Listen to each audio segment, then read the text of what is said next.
Well, hello and welcome to this is the race brief for the first round of the Queensland Tri Series presented by Scody, Moreton Bay Tri, 26th of September. Morning, Brendan. Morning, and Sunday the 27th. Sorry, 20. Is the start time. But it's been a crazy year, so you're forgiven for not knowing what day what races.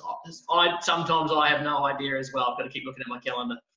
Oh, we keep going that way, but the good news is that we are racing, and we have got the COVID safe plan, the COVID videos up on the thing. So we want everybody to have a look at that as well, because it's also going to help you out with a lot of information for race day and the procedures going in. There's actually more information over there than there is here. So yeah, we're just going to cover the race brief that we're going to go through on race day. You've got a couple of screens there. We've got the water tank, have we, Brendan? Yeah, I'll just shoot that over. Before I start though, thank you so much everybody for entering early.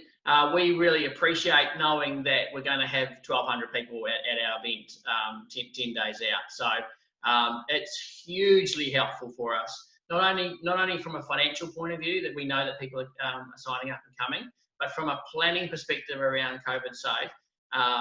It's been massive for us to know that we're going to have the 1,200 limit that we can handle inside our plan at the venue. So thank you so much, and that's why we're going to continue with the COVID safe refund policy going forward, because we need people to enter and tell us they're coming, but we understand you need to have that confidence that we're going to either proceed or we're going to give you a refund. So thank you so much. So firstly, I'll just switch over to the water temperature as well. So we'll start with that. So it's pretty good. So we're sitting at 20.9. I was there yesterday. The water's looking fantastic. It's nice and clear. We haven't had a lot of rain, so it's looking pretty good. I don't expect that water temperature to rise too much. We have got some warmer days coming up next week, but we also have a lot of cooler nights. So that's probably going to see the temperature in that 21, maybe 21.5. So even if we didn't have an early ruling on the wetsuits for September race, I think we would have a wetsuit optional event anyway. So it's wetsuit optional, and that gives you an idea of sort of where we're sitting with that. And I'll just hang on. Yeah. So I'll switch over to long range forecast. So currently the forecast looking damn good actually. So we're going to have a reasonably cool morning. It's going to be about 15 degrees at sunrise. It'll stay cool through that first couple of hours while we're getting all the swim starts underway. And as we're leaving the venue, it'll probably be approaching this 27 there as well. So we're looking like we're going to have pretty awesome racing conditions. Here's hoping the wind stays away, but certainly because we're starting earlier, I think that's going to help. And the other thing we also want people to understand too is that there are a slight few changes with where our swim start's going to be, and I know we're going to bring that up shortly. So we're not in the normal area that we normally start our swim starts at Moreton Bay. So we are down on the beach this time, opposed to over near the boat ramp where we have been previously. Also, the transition area is slightly moved into the centre of the park as well. So we've got a few little changes that we're going to go through this morning. And help, showcase what we're going to do, so you know exactly what you're doing on race day. Right. So on that, so the event manual is actually the race briefing. So please make sure that you've read that event manual in full.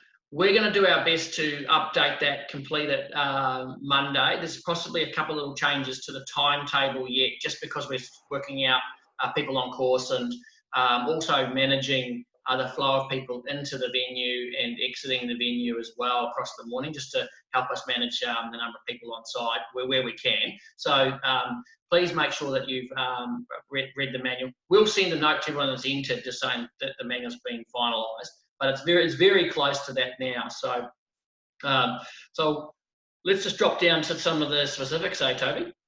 Yeah, sounds good. Bring those maps up. Maybe we should just start with the distances information. So we're going to start off with our Olympic distance. So that'll be the 1.5 kilometre swim. We're going to do a 2-lap swim for our Olympic distance. Then the 40 kilometre cycle. And then we've got the 10 kilometre run.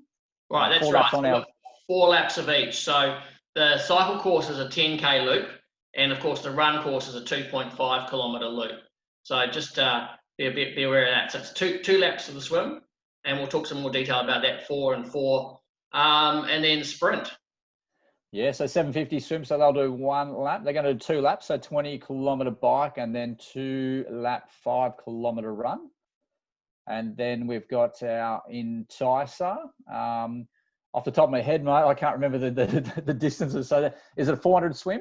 No, we're 300 swim, 10 kilometre bike, and a 2.5. So, and the good thing about that is exactly 1 lap of each of the events. We'll reposition the swim buoys to make it as close to 300 as we can. Sometimes with the wind at that venue, it's a little bit tricky for us to do that. So we do our best to get that to 300, but it's just sometimes just with the wind there, it can be a bit challenging. So, but certainly being on the beach with that's fantastic. It's that one's mostly parallel with the beach and fairly water you can probably stand up and across the swim course. So, but we do our best to have that in a depth that requires you to swim if you want to do it quickly. If you know what I mean. And our cool kids, 100 swim, a 2-kilometre bike, and a 500-metre run. Yep, that's right. So, again, we do our best with that one, just depending on the wind, to try and get that into a depth that the kids have to swim most of that 100 metres. As I say, sometimes it's a little bit challenging for us to do that, but here it's pretty good. We've got a really good tide for race morning. The tide peaks sometime around about 7:45, I think. So it's pretty much mid morning. So it's only just starting to drop when we put the kids in. So the beach at Moreton Bay works really well when you're racing across the high tide in the morning. So we should be able to make that a good, safe swim for the kids. But at the same time, there'll be that challenge of actually having to swim. Yeah, and also probably the other thing that's going to make it a little bit easier for our athletes too is having it on the beach. Is that the problem with the sun? Normally going around the rocks and around to the other side of the beach, they're swimming into that sun. So we kind of eliminated a little bit of that, and they will be a lot more protected, along that beach with, not looking into the sun and being able to see where they're going too. Yeah, that's right. So I've got the swim course map up here now. So, so the start area, the great thing about it is we're going to have a really nice wide start area. This, so you'll be swimming 300 metres out to the first red buoy. This turn buoy, the yellow buoy, for those that are doing the 2-lap swim, that'll actually be sitting inside or further up the page than what we're sort of showing on the map there. So what that'll mean is that the later waves, as they start, the people turning and swimming out for their start of their second lap, they'll be on the inside of those people, if you like. So that'll just help us to spread that out. So we'll have a nice wide start area there.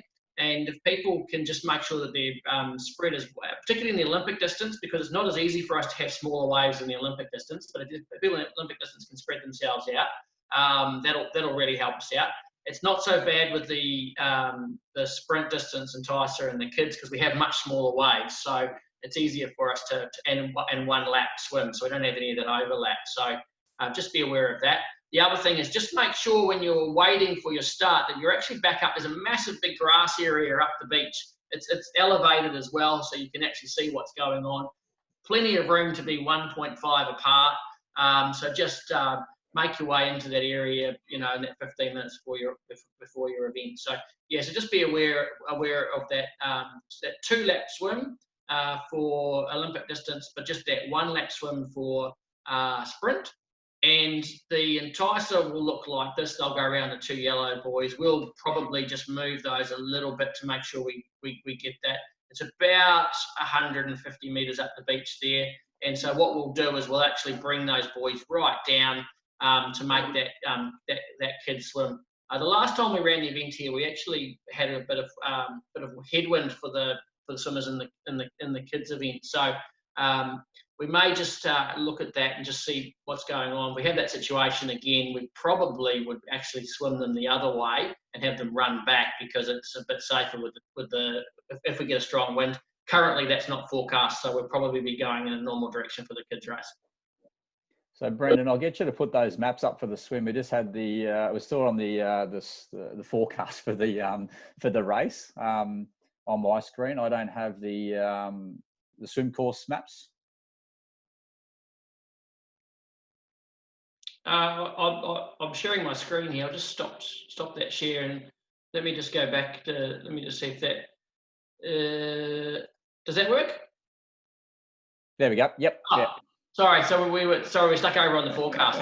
Apologies. So just one of those technical things with Zoom. So you need to actually stop sharing and go back to the next screen. So apologies for that. So yeah, so that's the thing. So there's the swim course there. So that yellow buoy will just be up a little bit just to facilitate a bit more space for people coming in to their second lap, with people starting in the later Olympic distance waves. That's the same as what we manage at Ravenna, so that we know how to do that. We'll make sure that's so there's plenty of room there, as I say. And then down here we've got the sprint, just the one lap around the red buoys straight back in, and Tice around the yellow buoys straight back in. And we'll, as I say, we'll move those buoys for the Cool Kids runs. Easy. And then the transition flow, we're going to go through that as well. Yeah, so here we go. This is the map here. Do you want to walk us through that, Toby? Yeah, so where you got your bike check-in is where you'll come in the morning. You'll rack your bikes, or if you haven't already, if you've racked it the day before, it makes it easy for you. If you're doing it on the Sunday, if you are traveling in from other venues and that kind of stuff, you'll go through there. You'll make your way out through that transition exit. Once you get out of that transition area, you'll get yourself ready for your swim start. So as you said, you'll have that designated area there where they can drop their bags off and then make their way to the swim start, which is where the check-in area is. And that's then that way up the top of our transition flow map. And then where the where are we? Where's our swim? Swim transition is down from the top of the page there. Yeah. So if you're looking from there, so to our right is where the water is, and you've actually where the beach that we start on is located to the northern end of the transition area. So you'll run into the transition area, you'll grab your bike, and then you'll follow the green arrows out to the mountain line, which is on the road, and then you'll head out and then do your 4 laps on the bike. If you're doing the Olympic distance, if you're doing the sprint distance, you're doing 2 laps, and you're in Tice, you'll be doing 1 lap. Now they stay out on the road for their duration of their laps. Is that correct, Brendan? And then they come into that transition area once they've done their 1, 2, or 4. Every lap you'll come through into the park, and then you'll go around that side of the ring road, and you'll come into.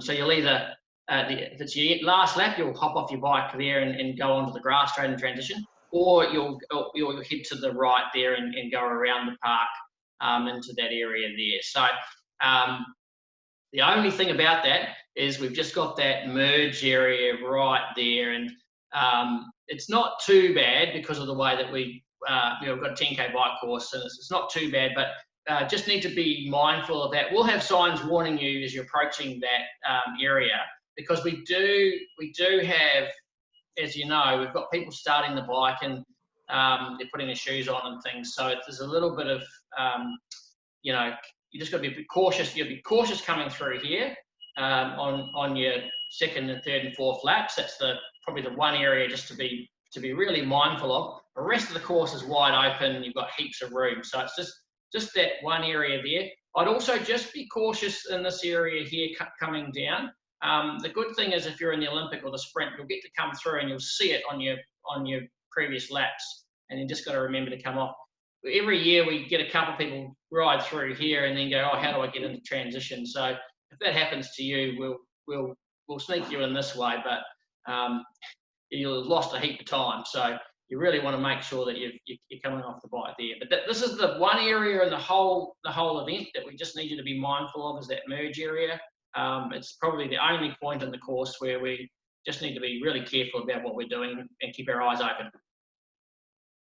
So yeah, so once you come off the bike, and that's different to previous years, isn't it, right, Brendan? Because we used to stay out on the road for those 4 laps, but this time they're coming in through each lap. Yeah, the last 2 years we've run the event this way, And we set that up for the OTU draft legal event, and it's tight for a draft legal race, but there's actually a bit more room with just age groupers and non-drafting. So, but we like it because it means that spectators can see what's going on, and it also it gives us a bit more room out on the road here for spectators to be watching. Just got to be mindful if they're coming back across the course there. And saying that, it's only one-way flow through there. And it actually makes the park entry a bit easier for us to manage in terms of people coming and going as well. So there are some other operational reasons why we wanted to bring the bike through there as well. But it is also good from seeing where people are at and that. And then once they've done their 1, 2, or 4 laps, depending on their distance, they'll come back into the transition area. They'll put their running shoes on, and they'll follow the black arrows out of transition past the mount line, and then you follow out onto the run course. Yeah. So everybody goes this way around. So it's the same way out of transition. It's the same way into transition for the swim and the bike. At the end of both of those, and it's the same way out of transition to start the bike and to start the run, including going the same way around there. So including the cool kids. So we've got everybody going the same way around there, and that is a little bit around what's intuitive for people, because we have previously tried going the other way with the run, but it doesn't work. It just people naturally want to go this way, so it actually just works from a flow perspective to do that. You'll roll down to the run course. Or we'll go over the cool kids, or you want to do the run and then we'll go back to the cool kids? Let's do the cool kids bike actually, kids? and then so Okay. just to cover that off, yeah.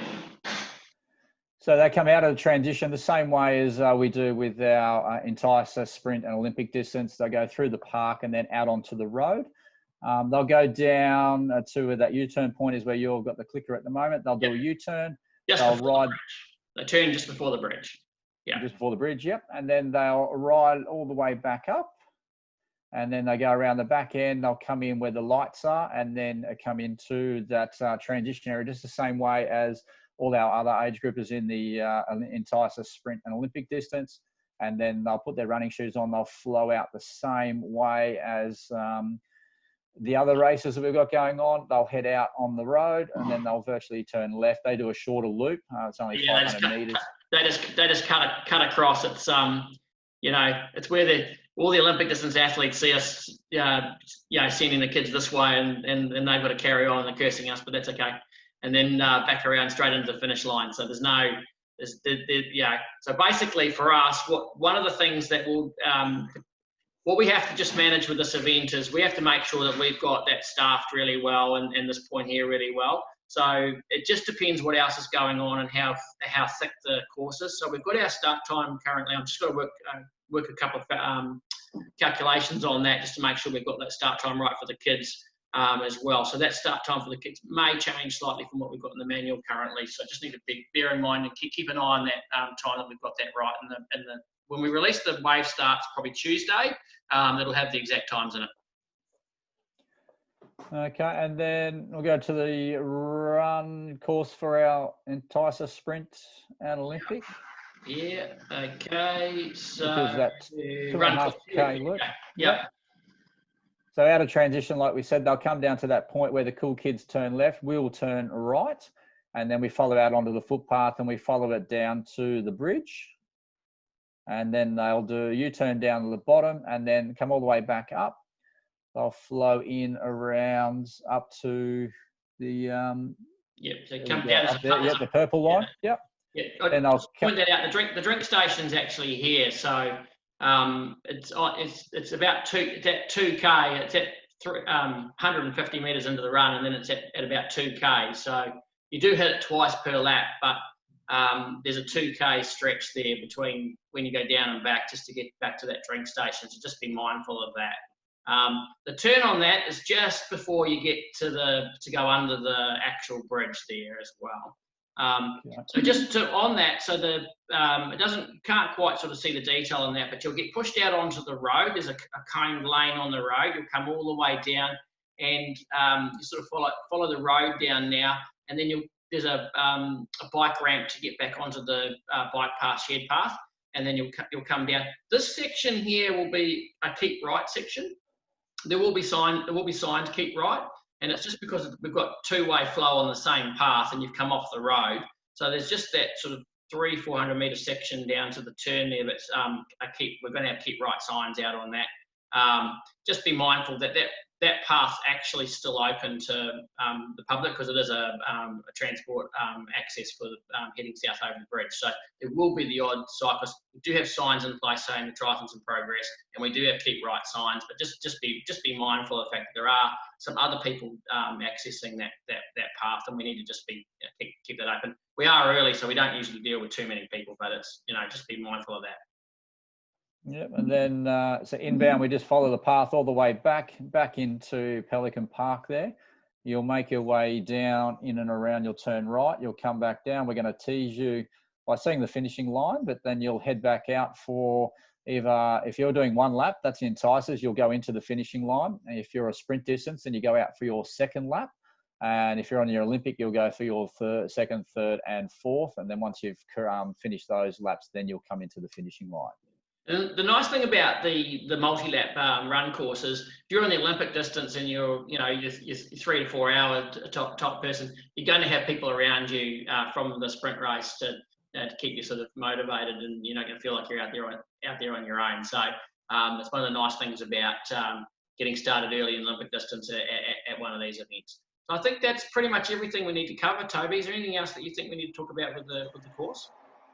No, just the main thing is just the normal stuff. Everyone knows the drafting and that kind of stuff. And I think probably just with the COVID stuff that we're talking about, clearing your throats and your noses and that kind of stuff, it's probably discarded out there. So if you can try not to, it just helps with, the COVID stuff that we plan on going through. But as you said, you're going to update the exact start times next week.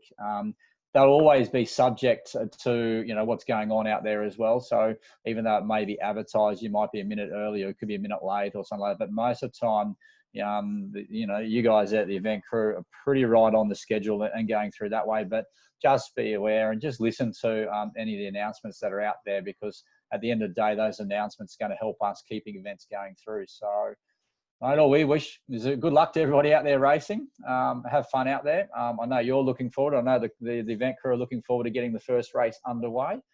We look forward to seeing everybody in a week and a half's time. Yeah, thanks everybody for tuning in, and so we're looking forward to delivering these events and being out there and seeing everybody achieving their goals. So thank you so much for tuning in.